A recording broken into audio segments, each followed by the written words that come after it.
রাগের মাথায় আপনি সন্তানকে বললেন তুই মর, ফেরেশতারা বলল আমিন। তোর ভবিষ্যৎ অন্ধকার, ফেরেশতারা বলল আমিন। রেগে মেগে আপনি আপনার মেয়েকে বললেন জীবনেও তোর কপালে স্বামীর ভাত জুটবে না, ফেরেশতারা আবারও বলল আমিন। আচ্ছা, আপনিই না সেই ব্যক্তি যে তার নিজের জীবনের চাইতেও সন্তানকে বেশি ভালোবাসেন? আপনিই না সেই ব্যক্তি যে তার সন্তানের জন্য হাসতে হাসতে নিজের জীবনটাও দিয়ে দিতে পারেন? আপনিই না সেই ব্যক্তি যে আল্লাহর কাছে নিজের চাইতেও সন্তানের জন্য বেশি দোয়া করে? তাহলে কি করে নিজের হাতে নিজের সন্তানের এত বড় ক্ষতি করতে পারলেন? Doesn't make any sense. Common sense বলতে কিচ্ছু নাই আপনাদের? আপনারা কি জানেন না আপনাদের রাগের মাথায় বদদোয়া করাগুলো ফেরেশতারা আমিন বলে? দাওয়াতুল ওয়ালিদ আলা ওয়ালাদি, বাবা মা তার সন্তানের জন্য যেই দোয়া করে সেটা ভালো হোক কিংবা বদদোয়া হোক, আল্লাহ সেটাই কবুল করে নেয়।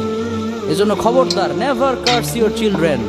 রাগের মাথায় কখনো সন্তানকে অভিশাপ করবেন না। খুব বেশি রাগ উঠে গেলে তার জন্য উল্টা